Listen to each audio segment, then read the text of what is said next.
entrega a vida unicamente a Jesus Cristo, há um procedimento espiritual, né? O Espírito Santo vem e mora na pessoa, no espírito da pessoa. Quem crer e for batizado será salvo. Você vê uma criança quando nasce, precisa ser registrada no cartório civil. Se não houver registro, ela não é ninguém.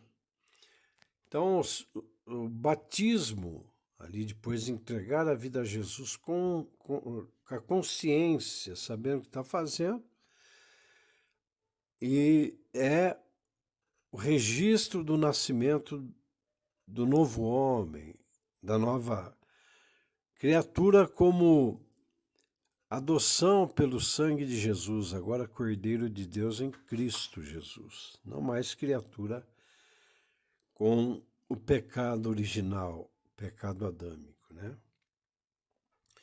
Então vamos falar para a igreja, para você, meu irmão, minha irmã. Igreja, quando eu falo da igreja não jurídica, né? Mas igreja espiritual. Membros do corpo de Cristo que passaram pelo processo de aceitação a Jesus Cristo como único e suficiente Salvador. Mateus 14, 22. E logo ordenou Jesus que os seus discípulos entrassem no barco e fossem adiante para outra banda, enquanto despedia a multidão. Veja como o Senhor aqui provou a fé dos discípulos. Pensou? Vocês vão para outra banda, através aí do Mar da Galileia, que eu vou esperar vocês do outro lado. Os discípulos falaram, é só de barco chegar lá. Vai chegar primeiro que ele, como ele vai esperar nós, tá? E o barco estava já no meio do mar, açoitado pelas ondas, porque o vento era contrário. Olha aí.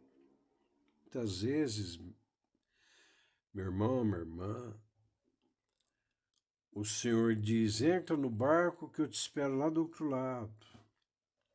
Quer dizer, vai em frente. Aí chega no meio do caminho, é luta, é tribulação. Parece que tudo é contra aquilo que Jesus disse, né? São ventos contrários.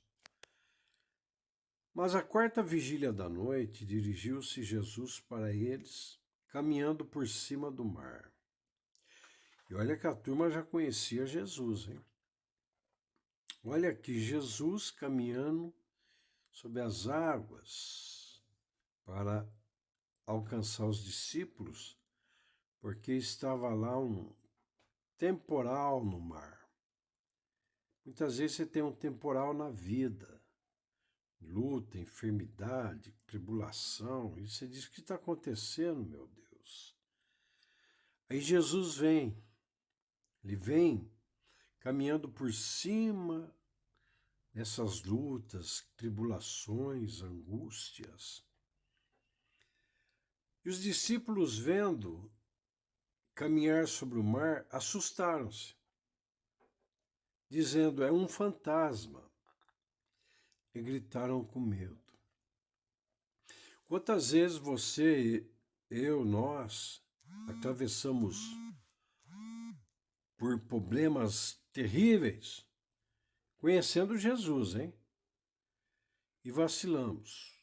E dizemos, será que Jesus é um fantasma? Será que ele realmente, eu caí aqui, caí ali, caí acolá, será que ele vai me socorrer? E aí a palavra medo, medo. O medo, ele não pertence a Deus. Temos que ter o espírito de ousadia para vencer ter bom ânimo e vencer esse mar agitado, que Jesus falou, no mundo vocês vão ter aflição. Não fica com a palavra aflição, querido irmão, querida irmã, mas fica com bom ânimo, a palavra bom ânimo. Ele diz, eu venci, vocês vencerão. Então o medo é terrível. Jesus, porém, lhes falou logo, dizendo, tem bom ânimo, sou eu, não tenham medo. Olha aí, Jesus ainda chegou e falou, calma, não tenha medo, eu estou com você na tribulação, estou com você na enfermidade, estou com você na luta, estou com você, porque o próprio Jesus disse na Santa Palavra, estarei convosco todos os dias, até a consumação do século. Então, meu irmão, minha irmã, o século não consumou. Então, Jesus está conosco. O problema é que o medo, a indecisão não deixa sentir a presença dele. E ele não pode operar numa fé, duvidosa, uma fé que não está firmada, que é firme, não uma fé vacilante. Em Mateus 14, versículo 29, e ele disse, Jesus, Pedro, Jesus, se és tu, deixa eu ir contigo. Aí Jesus falou, vem. E Pedro, descendo do barco, andou sobre as águas para ir ter com Jesus. Até aí estava tudo indo bem. Pedro andando e olhando para Jesus. Mas quando ele tirou os olhos de Jesus e olhou para as ondas, para a luta, para as coisas de tribulação, sentiu o vento forte, ele sentiu que a luta sobrepujou a fé.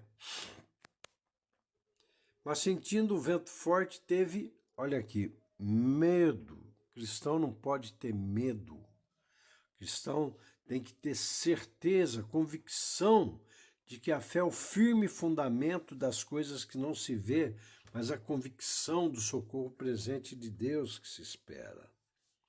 E começando a ir para o fundo, clamou, dizendo, Jesus, salva-me. Veja a misericórdia de Deus, hein? Medo, vacilante na fé, mas quando clamou, estava afundando, Jesus, salva-me. Logo Jesus, estendendo a mão, segurou e disse, homem de pouca fé, por que duvidaste? Olha aí, fé vacilante. Então você, meu amigo, minha amiga, meu irmão, minha irmã, que está aí numa tribulação, que você acha que não tem jeito, a sua fé vacilou, parece que você está afundando. Clama a Jesus com humildade. Pode clamar. Clama com fé. E ele vai estender a mão e vai te tirar desse problema. E quando subiram para o barco, Jesus acalmou o vento. Então, quando Jesus está no nosso barco, o vento se acalma. Então aproximaram-se os que estavam no barco e adoraram-no, dizendo, és verdadeiramente Filho de Deus.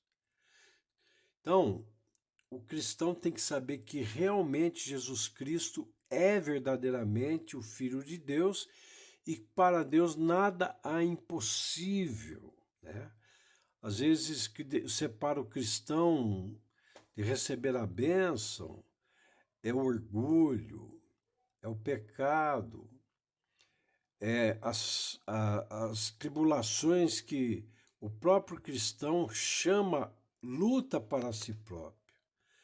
Mas quando o cristão clama, se humilha debaixo da potente mão de Deus, pedindo perdão, arrependendo-se, perdoando, vai saber que verdadeiramente Jesus Cristo é o Filho de Deus que nos socorre em tempo oportuno. Mas é necessário se humilhar. Um cristão, uma vez eu socorri ele estava assim, deploravelmente vazio. Ele falou: Geraldo, eu estou vazio. E ele não tinha pecado, não, tá? Estava assim vazio, mas ele era orgulhoso. Aí ele falou: eu não consigo sentir a presença de Deus mais. Eu falei: agora você está certinho. Ele assustou. Por quê, Geraldo? Porque você esvaziou-se de si próprio. Deixa Deus te encher. Quando eu falei assim, o Espírito Santo entrou, ele começou a pular de alegria, glorificando a Deus. O orgulho é o primeiro pecado que aconteceu lá em cima. Satanás, orgulho. Orgulho não se deu no jardim do Éden, mas se deu lá em cima. Então, deixemos esse orgulho e vamos verdadeiramente adorar ao Pai em espírito e em verdade, porque Jesus Cristo diz que meu Pai virá buscar para ele, está procurando para ele. Os verdadeiros adoradores, os que o adoram em espírito e em verdade. Apocalipse capítulo 2, versículo 7. Quem tem ouvidos, não é orelha, é ouvidos, consciência, orelha é a razão. Quem tem ouvidos, ouça, deixa cair no Espírito, que o Espírito Santo diz a você, a mim, membros do corpo de Cristo, igreja. Ao que vencer, dar-lhe-ei a comer da árvore da vida que está no meio do paraíso de Deus. Olha que coisa linda. Vale a pena vencer. Quem tem ouvidos, ouça. Versículo 11. O que o Espírito diz às igrejas. O que vencer não receberá o dano da segunda morte, ou seja, o Espírito indo para o lugar de tormento, né? Versículo 17, quem tem ouvido ouça o que o Espírito Santo diz à igreja, ao que vencer darei eu a comer do maná escondido e dar-lhe-ei uma pedra branca e na pedra um novo nome escrito, o qual ninguém conhece senão aquele que o recebe.